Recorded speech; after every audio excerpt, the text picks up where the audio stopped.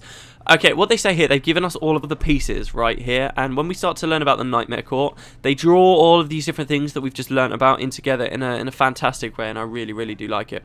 So, the next bit is a bit of story, which we'd missed before. This was the bit where I was worried about continuity, because we'd skipped this, but it doesn't matter, okay? So, here we go. They gathered by the pale tree, and rain swelled upon their upturned leaves, dripping in slow sparks to the earth below. Her roots cradled the firstborn that lay among them, his body covered in a dark blanket like a moss over a grave. Malamedes was only sleeping, struggling against exhausting nightmares. From time to time he called out, and Cadeyrn soothed him, placing a damp compress to his forehead in the hope that he would find rest. The healer looked up to the others, face filled with worry. Will he survive, or will he die? As Rhiannoc did? The question whispered in every heart, but it was Nima that gave it voice. The mother says he will live, Cadeyrn murmured, but it was little comfort. Malamedes had been beautiful, as graceful as a willow kneeling by a stream. Now his face bore the carved scars of ill treatment, and the branches of his once iridescent hair had been broken and pruned into splintered, colourless pieces. One leg was withered, as if kept too long from the sun, and where his flesh-like bark still clung to the vines of his torso, there were thousands of small holes. We must kill them all! Cadeyrn's eyes flashed dark gold, and his hand clenched around the hilt of his sword. The Asura have offered peace. They did not realise that They thought that he was simply another of the strange plants of the deep Maguma, mimicking sentience, Caithe told them. When they realised he was truly aware, they returned him to us. It is not enough! How will Malamedes find peace if he does not take revenge? Cadeyrn stared disapprovingly. Revenge? Revenge is not our way. Have you not studied the Ventari's tablet? As the second-born lowered his head belligerently, Cadeyrn lectured. It is written, the only lasting peace is the peace within your soul. You should meditate on that, Cadeyrn, and consider its meaning. Cadeyrn glanced at Cadeyrn, whose expression was as black as his own.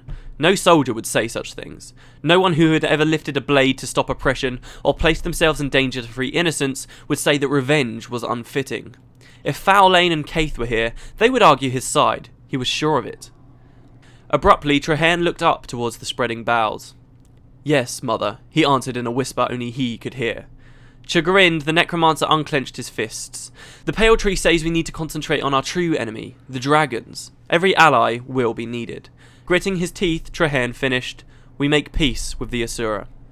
Cadeyrn was not sure what was more troubling, that Cadeyrn had given in, or that the pale tree had spoken only to the firstborn.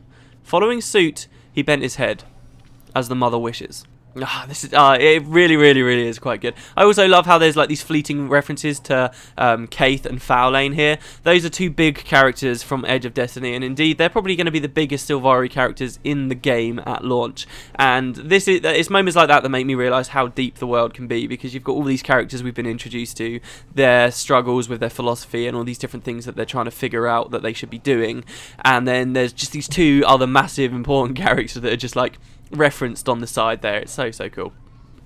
The cycles was the next section. This was the bit with all of the concept art. We did do the cycles last time, okay? And then we did the next bit of the story as well that came after that, which was to do with the crate, where they find all the children crate, and Cadeyrn wants to kill them because they're just going to grow up and kill the Sylvari later anyway. Something, by the way, I totally agree with, but one of the Firstborn just once again quotes the Ventari tablet and says, no, you can't do that. They need the chance to make the choice to be good, so they don't do it, and Cadeyrn gets a little bit pissed off, and he growls under his breath, I do not agree with the tablet. Then we had the biology section. This was where we ended, I believe. Sylvari grow their armor as much as their clothing. Yeah, we definitely heard that. Concealing certain portions of their anatomy where it seems culturally appropriate. We did read that. Okay, and then we get another bit of the story. So you guys get two bits of the story in a row here. Now, this is the next bit of the story. How many bits are there? Okay, this is the second to last bit of the story, okay? So, Cadeyrn stood on a high limb in the centre of the grove, listening to the stillness of the night. Crickets chirruped here and there, and nightbirds uttered lonesome cries, each calling to their own, even as he called to something greater than himself. Mother, Cadeyrn murmured, raising his hands in gentle supplication. I need you. The wind soothed the leaves at the top of the pale tree, and Cadeyrn felt her presence. Softly, the mother murmured, Son of my bough, what do you seek? Wisdom, Tears touched his eyes, and he rubbed them roughly with the back of his hand. I see the evil in the world. I am told to fight it. But the lessons of the tablet shackle me. They prevent me from doing what is right. We put down our weapons when we should go to the slaughter. We turn away from vengeance when we are wronged, even though our spirits cry out for it. We do not take what we desire or kill whatever we wish. We use our strength to force the world to hear us. These things are within us when we awaken. Why do we turn away from these impulses? Why do we not follow our instincts? Always we justify our actions with this tablets. Why do we not do whatever we want? The pale tree rustled softly. The most effective path is not always the best one, sapling. As the Firstborn have done, you must strive to be good. The word stung. Who defines good? You? Ventari? Some dead human? Cadeyrn retorted. The Firstborn are not perfect. The pale tree paused, and for a while, Cadeyrn thought she might not reply. Mist had risen upon the nearby brook before she spoke again. Would you do evil in my name? The pale tree sighed. Would you cause devastation, as the Char do? Or justify wickedness in the name of knowledge, as the Asura do? No, Cadeyrn. We come to this world to destroy the dragons. We must not lose ourselves in that challenge. Have we not already lost ourselves, Mother? We are not centaurs or humans. Let me destroy the tablet. We will see what it truly means to be Sylvari. There was no answer. As dawn rose and bathed the clearing in gold, Cadeyrn realised that the tree would say no more. She will not hear you. The quiet voice was feminine, but it was not the tree who spoke. Spinning, Cadeyrn readied himself for battle, but froze when he saw Caithe, cold and still, standing in the last shadows of the night. She will not hear you, Caithe repeated.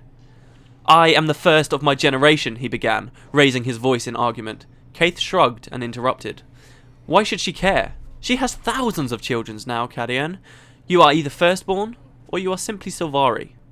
A storm gathered upon his features. I will never be one among many, Caithe. Not even to the pale tree, he vowed, storming away. I will make you hear me, Mother, like it or not. When I am finished and you are free at last, then I will be first in your heart. Caithe lingered in silence and watched him go.